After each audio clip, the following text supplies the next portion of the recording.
নাম রত্না। আমি একটা গরিব ঘরের মেয়ে, আর আমার বিয়ে একটা মিডল ক্লাস ফ্যামিলিতে ঠিক হয়। 2 মাস পরে আমার রমেনের সাথে বিয়ে। আমার মায়ের ছেলে খুব পছন্দ হয়েছিল, তাই আমাকে বলতো, রত্না, তোর কপাল ভালো যে এত ভালো ফ্যামিলিতে তোর বিয়ে ঠিক হয়েছে। বাবা আমার 8 বছর বয়সেই মারা যান, তাই মা অনেক কষ্টে আমাকে মানুষ করেন। আত্মীয় স্বজনের কাছ থেকে কিছু কিছু সাহায্য নিয়ে বিয়েটা ভালোভাবে দেওয়ার চেষ্টা করেছিলেন। আমিও আমার বিয়ে নিয়ে খুবই খুশি ছিলাম, তাই আমি যে সেলাইয়ের মেশিনে কাজ করতাম সেখান থেকে কিছু কিছু টাকা জমালাম, যাতে বিয়ের দিন সুন্দর করে সাজতে পারি। আমার শ্বশুর বাড়ি মাত্র 3 জন লোক, আমার শাশুড়ি, স্বামী আর তার ভাই। শ্বশুর অনেক আগেই মারা গেছেন। সবাই আমার শ্বশুর বাড়ির খুব প্রশংসা করত, বিশেষ করে আমার স্বামীর। সবাই বলতো আমার শ্বশুর বাড়ির লোকজন খুব ভালো। দেখতে দেখতে আমার বিয়ের দিন এসে গেল। আমি পার্লার থেকে মেকআপ করিয়ে বিয়ের জন্য যে লজ ঠিক করা ছিল সেখানে পৌঁছালাম। মেকআপ করার কারণে আমাকে খুব সুন্দর লাগছিল। কিছুক্ষণ পরে বরযাত্রী নিয়ে পাত্রপক্ষ বিয়ের লজে পৌঁছলো। এরপর দেখতে দেখতে আমার বিয়ে হয়ে গেল। বিয়ের পর সবার খাওয়া দাওয়ার পর আমার বিদায়ের সময় আসলে আমি মাকে জড়িয়ে ধরে খুব কাঁদলাম, কারণ মাকে ছেড়ে অন্য পরিবেশে চিরদিনের জন্য চলে যেতে হবে। তারপর সবাই মিলে আমাকে শ্বশুর বাড়িতে নিয়ে গেল।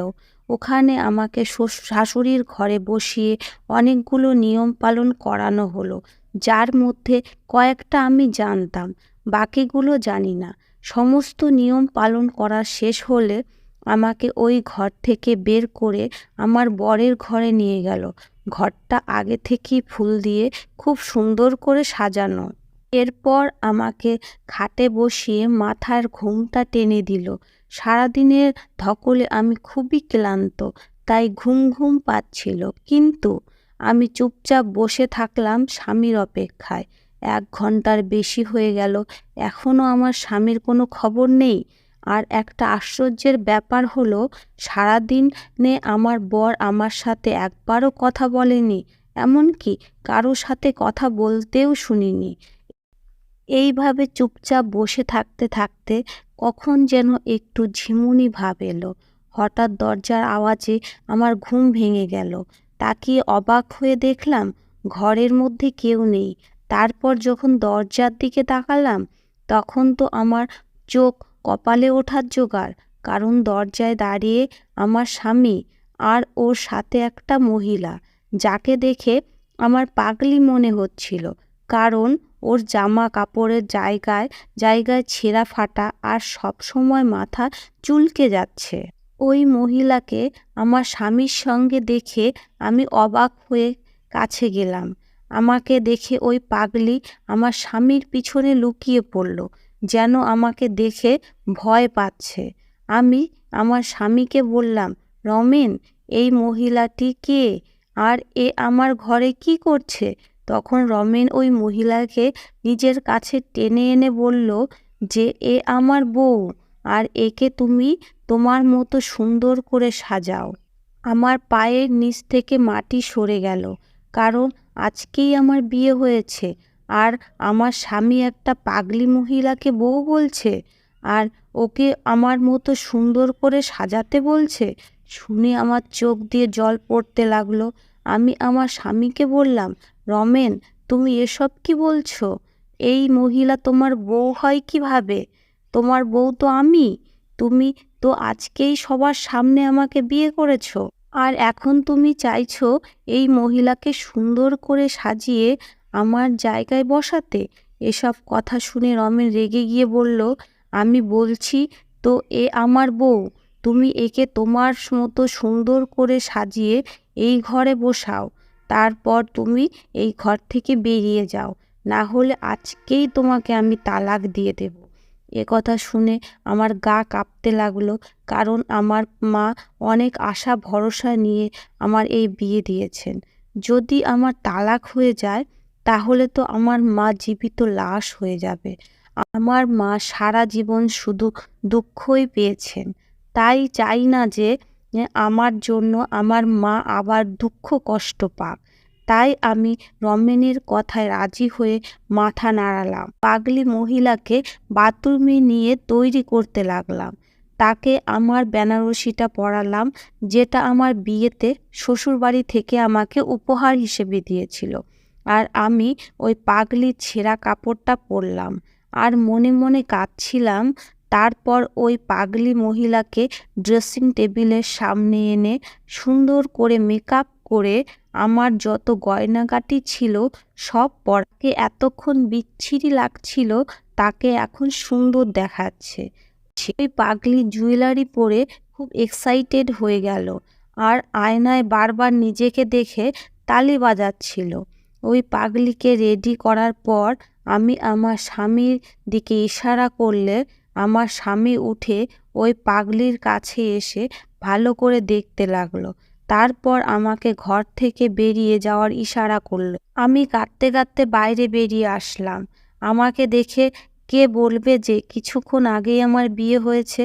আমাকে দেখে যে কেউই পাগলে বলবে। এই বাড়িতে নতুন, তাই বুঝতে পারছিলাম না এত রাতে কোথায় যাব। কোনো উপায় না পেয়ে দরজার সামনে বসে পড়লাম, কারণ অন্য কোনো ঘরে যদি আমি যেতাম তাহলে তাহলে আমাকে সবাই বলতো বিয়ের প্রথম রাতেই বর একে ঘর থেকে বের করে দিয়েছে।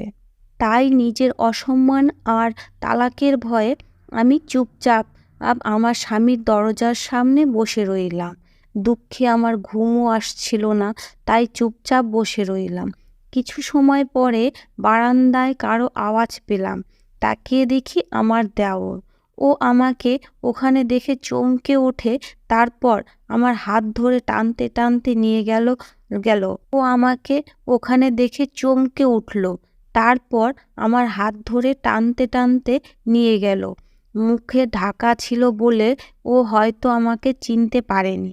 আমিও কিছু বলতে পারছি না, কারণ এতে আমারই অসম্মান হবে। কারণ আমি সেই মেয়ে যাকে বিয়ের প্রথম রাতেই তার স্বামী ঘরের বাইরে বের করে দিয়েছে। ও হয়তো আমাকে ওই পাগলি ভেবেছিল, তাই টানতে টানতে আমাকে স্টোর রুমের দিকে নিয়ে গেল আর দড়ি দিয়ে বেঁধে ফেলল।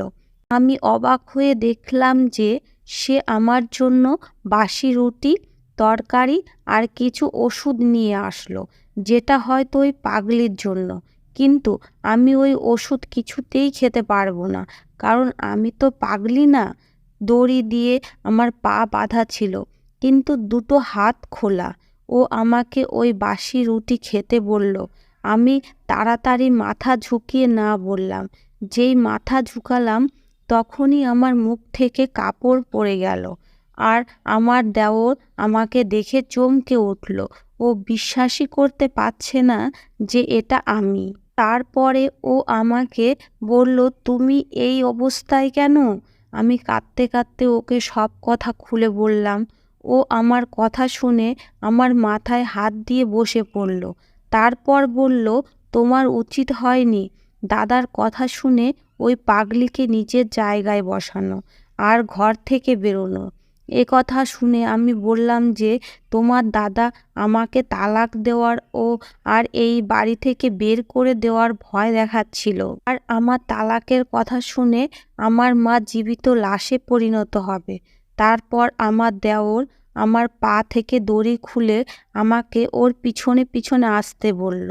আমি ওর পিছন পিছন স্টোর রুম থেকে বেরিয়ে অন্য একটা ঘরে গেলাম, যেখানে আমার শাশুড়ি ঘুমিয়ে।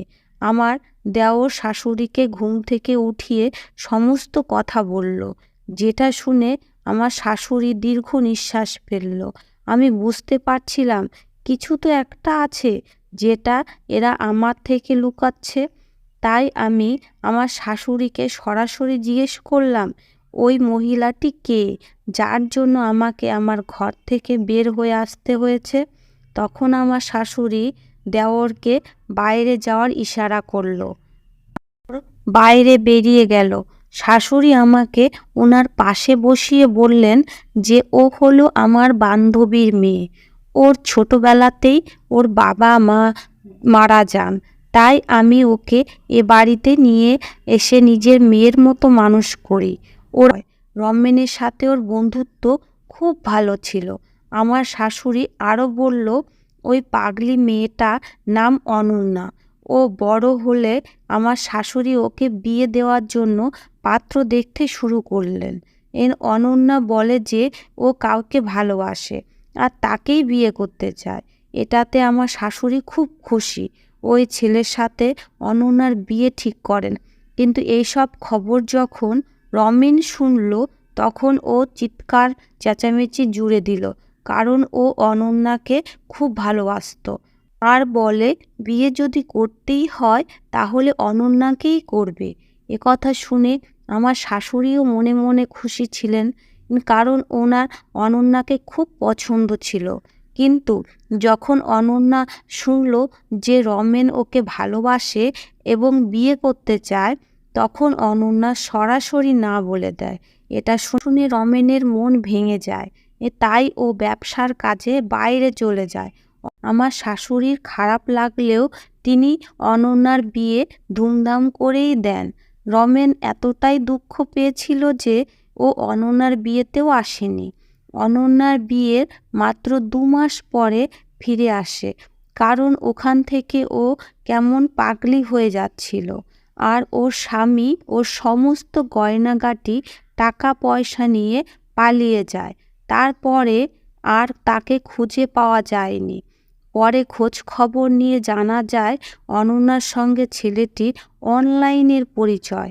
তার মানে ছেলেটি একটা ফ্রড, যে টাকা পয়সার লোভে ফ্রড বিয়ে করেছিল। অনন্যা তখন প্রেগনেন্ট। কথা শুনে দুঃখে অনন্যা পাগলের মতো আচরণ করতে শুরু করে। তারপর যখন বাচ্চা নষ্ট হয়ে যায়, তখন অনন্যা পুরোপুরি পাগল হয়ে যায়। এই খবর যখন রমেন শোনে, ও তাড়াতাড়ি বাড়ি ফিরে অনন্যার খেয়াল রাখতে শুরু করে। ও অনন্যাকে ভালো ডাক্তার দেখায়, কিন্তু ডাক্তার বলেছিল হয়তো অনন্যা পুরোপুরি ঠিক হবে না। একটা মাত্র সম্ভাবনা আছে, ওর সাথে যা যা হয়েছে তাই যদি আবার রিপিট করা হয় তাহলে হয়তো ও ঠিক হতে পারে। কথা শুনে রমেন ওকে বিয়ে করার জন্য ব্যস্ত হয়ে পড়ে। তখন আমার শাশুড়ি ওকে নিজের দিব্যি দিয়ে কোনো রকমে আটকে রাখে। এভাবে 1 বছর কেটে গেল, কিন্তু অনন্যার কোনো উন্নতি দেখা গেল না। তাই আমার শাশুড়ি রমেনকে বোঝাতে লাগলো, অনন্যা যখন 1 বছরও ঠিক হয়নি, তাহলে কি এমন গ্যারান্টি আছে যে ও বিয়ের পরে ঠিক হয়ে যাবে? অনন্যা খুব বেশি পাগলামি করত, আর ওর ধারের কাছে কেউ ঘেঁষতে পারত না। আর কয়েকবার তো ও কামড়ানোরও চেষ্টা করেছে, আর সুযোগ পেলে বাড়ি থেকে পালিয়ে যেত। তাই আমরা ওকে দড়ি দিয়ে বেঁধে রাখতে বাধ্য হই। রমেন এত চেষ্টার 1 বছর পরেও অনন্যা যখন ঠিক হলো না, তখন বাড়ির সবাই রমেনকে বুঝিয়ে শুনিয়ে বিয়ে দিল, কারণ সবাই ভেবেছিল যে রমেন বিয়ে করলে হয়তো ওর মন থেকে অনন্যার প্রভাব কমে যাবে। আমার শাশুড়ি সব সময় চাইতো রমেন যেন বিয়ে করে খুব সুখী হতে পারে, কিন্তু রমেন যে অনন্যাকে পুরনো জীবনের কথা মনে করানোর জন্য অনন্যাকে নিজের বাসর ঘরে নিয়ে গেছে, এটা তারা কেউ জানতো না। শাশুড়ির মুখ থেকে এই সমস্ত কথা শুনে আমার কারেন্টের শক খাওয়ার মতো অবস্থা হলো, কারণ আমাকে এমন একটা ছেলের সঙ্গে বিয়ে দেওয়া হয়েছে যে আগে থেকেই অন্য কাউকে ভালোবাসতো। হয়তো আমরা গরিব, তাই আমার সাথে এইসব করা যায়, কারণ ওরা জানে আমরা কিছুই করতে পারবো না। এসব ভেবে ভেবে ভিতরে ভিতরে কান্নায় আমার বুক ফেটে যাচ্ছিল। তখন আমার শাশুড়ি আমাকে নিয়ে আমার স্বামীর ঘরে দরজার সামনে এসে দরজা খুলে দেখতে পেলাম যে অনন্যা নতুন শাড়ি গয়না পরে মেঝেতে শুয়ে আছে, আর রমেন খাটের উপর বসে বসে বসে কান্না করছে। রমেন ওর মাকে দেখেই মার কাছে এসে মাকে জড়িয়ে ধরে কাঁদতে লাগলো। কান্না থামলে আমার শাশুড়ি রমেনকে বোঝাতে লাগলো যে রমেন আমার সাথে কি কি অন্যায় করেছে, এরপর রমেন আমার দিকে মাথা নিচু করে দাঁড়িয়ে আমার কাছে ক্ষমা চাইল। এরপরে আমার শাশুড়ি ঘুমন্ত অনন্যাকে ঘুম থেকে উঠিয়ে বুঝিয়ে শুনিয়ে নিজের সঙ্গে নিয়ে গেলেন। উনারা যাওয়ার পরে রমেন আমার কাছে আবার ক্ষমা চেয়ে আমাকে কারণ বোঝাতে লাগলো, যেটা আমি আগেই আমার শাশুড়ির কাছ থেকে শুনেছি। আমি বুঝতে পারলাম যে রমেন বিয়ে করতে চাইতো না, যাতে ও অনন্যার দেখাশোনা করে, ঠিক করতে পারে এবং ওকে বিয়ে করতে পারে। কিন্তু বাড়ির সবাই জোর করে ওকে আমার সাথে বিয়ে দিয়ে দেয়। রমেন নিজের দুঃখ আমার সাথে শেয়ার করতে শুরু করলে আমি ওকে বললাম, আমি সবসময় তোমার পাশে আছি। আমার নিজের উপর বিশ্বাসও ছিল যে আমি ওর মনে আমার জন্য জায়গা করে নিতে পারবো। আর এসব কথা না আমি আমার মাকে না অন্য কাউকে বলতে পারবো। আমি ওই বাড়িতে অনন্যার সাথে নিজের বোনের মতো ব্যবহার করতে শুরু করি। ওর খাওয়া দাওয়ার দেখাশোনা করতে থাকি। ফলে বাড়ির সকলেই সাথে সাথে রমেনও মনে আমার জন্য একটা জায়গা তৈরি হয়। এটাতে আমার স্বামী আমার সঙ্গে মিষ্টি মিষ্টি কথা বলে বোঝাতো।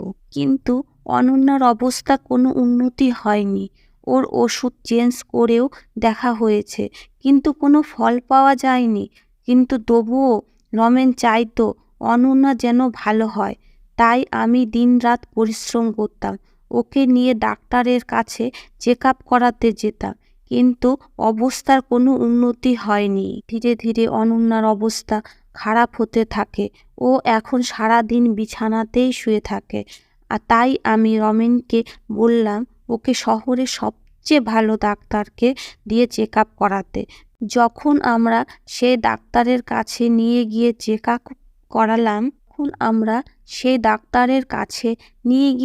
আপ করালাম ডাক্তারের কথা শুনে আমরা সবাই হতাশ হয়ে গেলাম। কারণ ডাক্তার বলল অনন্যার শরীরে ধীরে ধীরে ক্যান্সার ছড়িয়ে পড়েছে। ওর জীবন আর মাত্র কয়েক দিনের। কিন্তু আমরা হাল না ছেড়ে ওর ক্যান্সারের চিকিৎসা করাতে লাগলাম। কিন্তু এত চিকিৎসা করেও কোনো ফল পাওয়া গেল না। আমার বিয়ে 6 মাসের মাথায় অনন্যা সবাইকে দুঃখ দিয়ে এই পৃথিবী ছেড়ে চলে গেল। ওই ছেলেটার উপর আমার খুব রাগ হতো, যার কারণে অনন্যার এই অবস্থা। ওই ছেলে পৃথিবীর যেখানেই থাকুক না কেন জীবনে কখনো সুখী হতে পারবে না। ওই ছেলেটি যদি লোভের কারণে অনন্যার জীবন নিয়ে ছিনিমিনি না খেলতো, তাহলে অনন্যা এখন ছেলে মেয়ে নিয়ে সুখে শান্তিতে ঘর সংসার করত। কিন্তু আমরা যেটা ভাবি সেটা সব সময় হয় না, কারণ বিধাতা যার কপালে যা লিখে দিয়েছেন তাই হয়। অনন্যার সাথেও তাই হয়েছিল।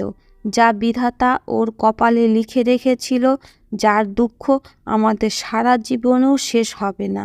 এখন অনন্যা নেই, তাই রমেনের জীবনে শুধুমাত্র আমিই ছিলাম। ধীরে ধীরে রমেনের মন থেকে অনন্যার প্রভাব কমে গেল, কিন্তু ও আজও মাঝে মাঝে অনন্যার কথা মনে করে। কারণ অনন্যা ওর প্রথম প্রেম। ওকে বিয়ে করার জন্য রমেন সব রকম চেষ্টাই করেছিল, কিন্তু অনন্যা ওর ভাগ্যে ছিল না। রমেন বুঝতে পেরেছিল যে বিধাতা যার সাথে যার জোড়া তৈরি করেছে তাকেই সে পাবে। হয়তো বিধাতা রমেনের সাথে অনন্যার জীবন লেখায়নি। অনন্যা মরার 2 মাস পরে রমেনে আমার সাথে নতুন করে জীবন শুরু করে। কিছুদিন পরে আমি প্রেগনেন্ট হই আর একটা মেয়ের জন্ম দিই। রমেন আমাদের মেয়ের নাম অনন্যা রেখেছে। আর ওকে দেখলেই রমেনের মন খুশিতে ভরে উঠত। কিন্তু আমাদের মনের ভিতরে এখনো অনন্যা বেঁচে আছে। ধন্যবাদ।